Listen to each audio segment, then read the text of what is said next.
Baik, pertama-tama saya akan melakukan pemeriksaan bayi baru lahir, di mana saya akan melihat apgar sepatu dari bayi terlebih dahulu. Saya akan mencuci tangan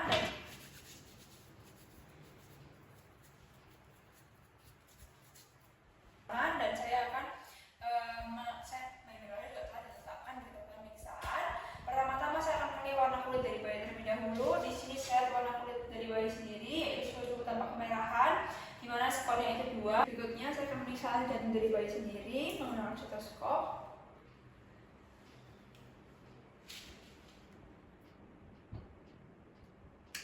Baik, pengukuran jantung saya lakukan selama 1 menit dan saya frekuensi yang saya nilai yaitu 140 kali per menit, maka hasilnya itu normal dan skornya itu 2. Bayinya juga tampak bugar. Lalu saya akan memeriksa refleks dari bayi sendiri, di mana saya akan memberikan rangsangan dan pemukulan pada bayinya.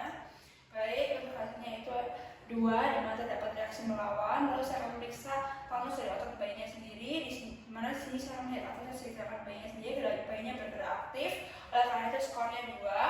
Berikutnya saya akan memeriksa respirasi atau usaha napas dari bayi, di mana tangisan bayi itu bayi menangis dengan kuat, maka skornya 2. Nah, untuk jumlah skor dari apgar tadi adalah 10, sehingga si bayi tidak mengalami asfiksia karena jumlahnya lebih dari sama dengan 7.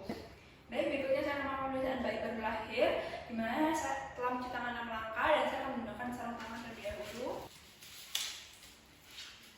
Sudah, di sini juga kami harus menjaga suhu bayi dan lingkungan dalam keadaan yang sehat, dan apabila saya lampu sorot maka dapat menggunakan lampu sorot untuk menghangatkan bayi. Jaraknya itu kurang lebih 60 cm. Lalu harus menjaga suhu ruangan agar lebih dingin dari 25 derajat Celcius, atau bila perlu dapat mematikan AC dan juga kipas angin. Dan bayi harus dikeringkan secepatnya, terutama bagian kepala, tanpa menghilangkan vernix dari bayi sendiri. Berikutnya saya akan meletakkan bayi dalam keadaan terlentang. Di sini kepala terlebih rendah untuk membersihkan mulut, faring, dan hidung dari cairan mukus, darah, dan debris amnion. Mulut juga dapat diusap dengan kasa atau suction lembut dengan suction kateter. Di sini saya akan mengucap mulut secara lembut dengan menggunakan kasa untuk membersihkan cairan mulut sendiri. Baik, sudah. Berikutnya pada bayi baru lahir yang sehat dapat langsung diberikan kepada ibu untuk inisiasi menyusui dini, dan apabila ada gawat nafas atau khawatir ada gawat nafas, bayi disediakan pada box penghangat dan juga observasi ketat. Nah, selanjutnya saya akan melakukan pengukuran antropometri. Baik, berikutnya saya akan melakukan pengukuran antropometri. Pertama-tama saya akan melakukan penimbangan pada bayi terlebih dahulu. Di sini saya akan meletakkan kain atau kertas pelindung pada timbangan terlebih dahulu dan mengukur beratnya. Baik, di sini untuk berat kainnya sendiri itu 50 gram. Berikutnya saya akan meletakkan bayi pada timbangan tanpa menggunakan apa-apa. Baik, di sini untuk beratnya sendiri menjadi 2.850 gram dan saya kurangi dengan berat dari kainnya sendiri yaitu 50 gram, maka berat bayi menjadi 2.800 gram. Berikutnya saya akan melakukan pengukuran panjang badan dari bayi sendiri. Saya telah meletakkan bayi di atas infant roller dan saya akan menggunakan alat pengukur. Di sini saya akan menarik dan meluruskan kaki bayi terlebih dahulu. Baik, untuk panjang badan dari bayi sendiri yaitu 48 cm, di mana hasilnya itu masih dalam batas yang normal. Berikutnya saya akan melakukan pengukuran untuk lingkar kepala dari bayi sendiri. Berikutnya saya akan melakukan pengukuran lingkar kepala pada bayi. Di sini saya akan menggunakan meteran. Lalu saya akan mengukur kepala pada diameter terbesar yaitu dari frontal ke oksipital, dan jika terdapat kaput susedenium maka dilakukan pada hari ke-2 atau ke-3 kalau tidak ada. Maka saya akan mulai sekarang untuk pengukurannya dari oksipital dan frontal.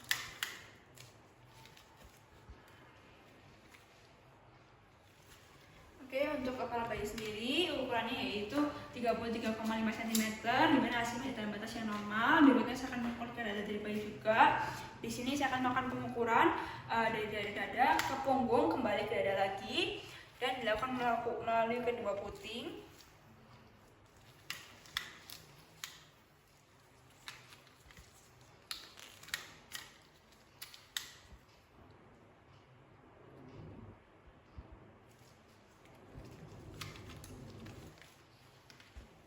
Baik, untuk hasilnya sendiri yaitu 35 cm, di mana hasilnya masih dalam batas yang normal juga. Berikutnya saya akan melakukan pemeriksaan tanda vital pada bayi. Pertama saya akan mengukur suhu dari bayi terlebih dahulu. Di sini saya akan melakukan pengukuran suhu pada bagian aksial dari bayi dan saya akan meletakkannya selama 5-10 menit.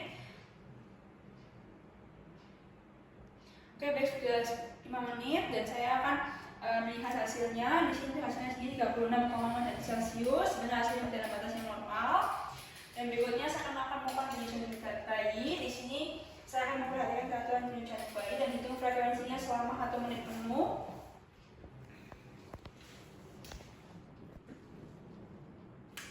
Baik, setelah 1 menit saya telah mengukur dan detak bayinya sendiri, yaitu harus 20 kali per menit, di mana hasilnya dalam batas yang sangat normal dan juga tingginya itu teratur. Berikutnya saya akan memantau pernapasan dari bayi sendiri. Di sini saya akan menghitung pernapasan bayi selama 1 menit penuh dan memantau apakah ada apnu dan mendengarkan suara nafasnya dan memperhatikan apakah ada tarikan dada dari bayi sendiri. Di sini saya akan melihat pernapasan dari bayi sendiri. Baik, 1 menit penuh. Untuk hasilnya sendiri itu pelan nafas bayi 40 kali per menit sehingga hasilnya dalam batas yang normal, tidak ada retraksi nafas ataupun apnu. Berikutnya saya akan melakukan head to toe. Pertama-tama saya akan melihat kepala dari bayi terlebih dahulu. Pertama saya akan meraba sepanjang garis sutura dan kontannya apakah ukuran tampilannya itu normal ataupun tampilan normal. Di sini untuk suturanya.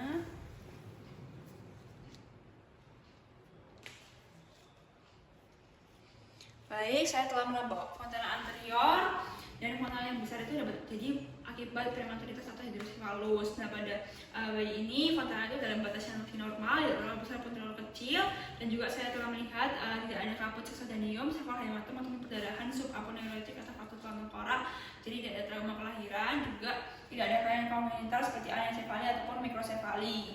Nah, pertama berikutnya saya akan melakukan pemeriksaan mata, di mana yang pertama saya akan melihat jumlah dan posisi serta letak mata dan gerakan bola mata sendiri. Jumlahnya sendiri itu 2, posisinya simetris, serta letak matanya juga simetris dan juga gerakan bola matanya itu baik. Dan berikutnya saya akan memeriksa apakah ada pembesaran dan kekeruhan pada kornea dari pasien, tapi tidak ditemukan ada pembesaran atau kekeruhan, juga tidak ada trauma pada palpebranya ataupun perdarahan konjungtiva ataupun retina pada bayi sendiri, juga tidak ada sekret seperti konjungtivitis pada mata bayi. Apabila ada, maka itu tanda-tanda infeksi gonokokus. Berikutnya saya akan memeriksa skala dari bayi sendiri. Untuk sekiranya itu tidak ada nampak gejala ikterus, lalu saya akan mengkaji eye blink reflex dari bayi, yaitu gerakan seperti menutup atau mengejapkan mata jika bayi terkena sinar ataupun angin. Saya akan memeriksanya. Baik, untuk hasil eye blink reflexnya sendiri, yaitu hasilnya baik, bayi dapat menutup atau mengejapkan matanya ketika terkena cahaya. Berikutnya saya akan memeriksa telinga dari bayi. Di sini saya akan memeriksa jumlah, bentuk, dan juga posisi dari telinga bayi. Untuk jumlah dan bentuknya itu normal, yaitu jumlahnya 2, dan juga bentuknya itu sudah sempurna, sudah bentuk sempurna. Nah, pada bayi cukup bulan ini telahnya juga sudah matang dan telinga juga berbentuk dengan sempurna dengan lengkungan yang juga sebagian atas. Untuk letak dan telinga sendiri terletak tidak lebih rendah atau low set ears. Kalau misalnya lebih rendah, maka ada kemungkinan bayi mengalami sindrom tertentu. Berikutnya saya akan melakukan pemeriksaan hidung pada bayi, di mana saya akan mengkaji bentuk dan juga lebar dari hidung bayinya sendiri. Pada bayi cukup bulan itu lebarnya harus lebih dari 2,5 cm. Di sini lebarnya sudah lebih. Lalu bayi juga dapat bernapas dengan hidung. Kalau bila bayi bernapas dengan mulut, maka curiga adanya obstruksi jalan nafas. Berikutnya saya akan memeriksa adanya sekret mukopurulen dan kadang berdarah. Di sini tidak ada sekret mukopurulen yang berdarah, dan juga pada bagian pernapasannya juga didapati adanya pernapasan cuping hidung yang menandakan adanya gangguan pernapasan. Berikutnya saya akan melakukan pemeriksaan bibir dan juga mulut pada bayi. Di sini saya akan mengkaji bentuk dari bibirnya sendiri. Bentuk bibirnya itu simetris, juga dari langit-langit mulut dari bibirnya sendiri. Mulut dari bibirnya sendiri juga ditemukan adanya bercak putih pada gusi maupun palatumnya, dan juga ada bibir sumbing. Berikutnya saya akan mengkaji refleks looting dan juga refleks sucking dan melihat refleks swallowing dari bayi. Lihat dulu seperti ini. Oke, baik. Baik, untuk refleks looting dan juga sucking dari bayinya sendiri itu cukup baik. Bayi dapat mencari dan juga dapat menghisapnya. Lalu juga saya melihat bayi juga dapat menelan dengan baik. Berikutnya saya akan melakukan pemeriksaan leher pada bayi. Di sini leher bayi biasanya itu lebih pendek dan harus diperiksa kesimetrisannya dan pergerakannya itu harus baik. Apabila ada keterbatasan pergerakan, maka kemungkinan ada kelainan trauma dari leher bayi sendiri. Dan saya akan melihat apakah ada trauma pada leher dari bayinya sendiri. Tidak ada trauma, juga lehernya itu pendek tapi simetris. Juga saya akan melakukan perabaan untuk mengidentifikasi adanya pembengkakan atau tidak. Tidak ada pembengkakan. Berikutnya saya akan melakukan pemeriksaan dada. Di sini saya melihat kesimetrisan reflekskan dari gerakan dada saat bernafas, yaitu gerakan yang simetris dan pernafasannya normal. Dinding dada dan abdomennya juga bergerak secara bersamaan, tidak ada tarikan otot bantu nafas. Berikutnya saya akan lihat putih susu dari bayi pada bayi cukup bulan, susunya sudah terbentuk dengan baik dan tampak simetris. Dan ini juga sudah simetris, bentuk dengan baik. Berikutnya saya akan memeriksa bahu, lengan, dan juga tangan dari bayinya sendiri. Untuk kedua lengannya itu sama panjang, saya akan tarik dan luruskan sama panjang. Dan saya akan lihat jumlah jarinya sendiri. Di sini jumlah jarinya itu saya lihat tidak ada politik kiri maupun sidak kiri atau kelebihan jari. Kelebihan jari atau jarinya mengalami penyatuan. Dan telapak tangannya akan saya lihat garis tangannya. Di sini tidak ada garis tangan yang menyatu. Juga untuk kukunya sendiri tidak ada parunesia pada kedua kuku jari tangan. Berikutnya saya akan memeriksa refleks Moro dari bayinya sendiri. Saya akan angkat dan akan saya jatuhkan secara perlahan dan tiba-tiba.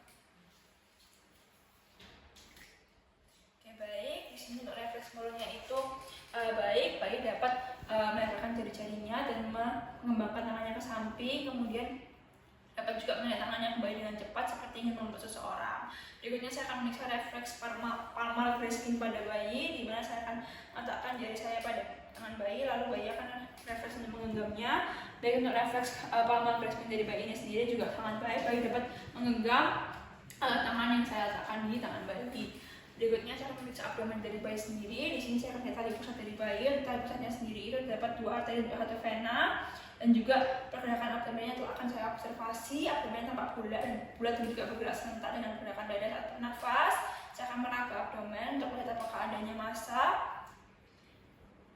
Baik, di sini setelah saya raba, tidak ada massa saat saya raba, juga tidak ada bentukan cekung pada perut. Selanjutnya saya akan memeriksa genitalia bayi. Karena bayi laki-laki, saya akan memeriksa penis pada bayi, yaitu di sini penis dari bayinya sendiri itu panjangnya sekitar 3 cm dan saya berat 1 cm, maka itu masih dalam batas yang sangat normal. Dan saya akan lihat posisi lubang ureter dari bayinya sendiri. Untuk lubang ureternya itu memang berada di ujung penis. Lalu saya akan melakukan palpasi pada skrotum, merasakan apakah ada testis. Baik, untuk palpasi skrotum telah saya lakukan. Testis dapat dipalpasi dengan jumlah 2, kebanyakan testisnya sudah turun. Baik, untuk apabila bayinya perempuan, maka saya akan memeriksa labia mayora dan juga labia minora pada bayi untuk memeriksa apakah labia mayora sudah menutupi labia minora pada bayi. Berikutnya saya akan memeriksa kedua tungkai dan kaki pada bayi. Di sini saya akan memeriksa kesimetrisan tungkai. Di sini saya akan meluruskan kakinya. Bayi kakinya sama panjang dan juga simetris. Kedua tungkai dapat bergerak bebas. Berikutnya saya akan mengkaji refleks Babinski dari bayi sendiri. Saya akan menggunakan ujung jarum dan saya akan mengusap atau menekan bagian menonjol dari dasar jari telapak kaki bayi ke atas, dan jari-jari akan membuka apabila refleksnya positif. Oke, tidak membuka. Oke, baik. Untuk hasil refleks Indonesia sendiri, keduanya di kedua kaki negatif, tidak ada refleks membuka jari. Berikutnya, saya akan memeriksa spinal atau punggung dari pas bayi, di mana saya akan melakukan bayi mencari tanda-tanda abnormalitas seperti spina bifida atau membengkakan atau lesung atau berambut. Di sini tidak tampak adanya penonjolan dan juga tidak ada abnormalitas pada medulla fauna atau beranya. Berikutnya saya akan memeriksa anus dan juga rektum. Di sini untuk anusnya sendiri yaitu sudah dapat dilihat lubang anusnya, menandakan adanya tersiani dan mekoniumnya. Secara umum itu keluar pada 24 jam pertama. Jika sampai 48 jam belum keluar, kemungkinan ada mekonium plak sindrom atau megakolon atau saluran pencernaan. Berikutnya saya akan memeriksa kulit dari bayinya sendiri. Saya akan memperhatikan kulit dari bayi, warnanya sendiri itu merah muda, tidak ada ruang pupam, juga tidak mengungkapkan tidak ada tanda-tanda infeksi. Berikutnya bercak pada lainnya juga belum ditemukan. Untuk adanya kanikasosa ada tapi tidak terlalu banyak. Lalu saya akan memeriksa rambut dari bayinya sendiri. Untuk rambutnya sendiri itu sudah mulai menipis, menandakan bahwa bayi itu cukup bulan. Selanjutnya saya akan menginjeksikan vitamin K 1 mg secara intramuskular pada bayi. Pertama saya akan membersihkan terlebih dahulu di bagian paha anterolateral. Lalu saya akan mengambil vitamin K-nya.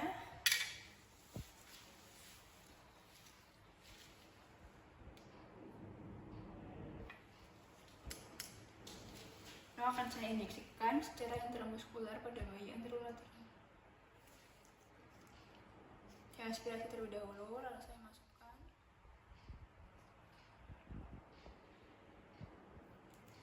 Ya sudah.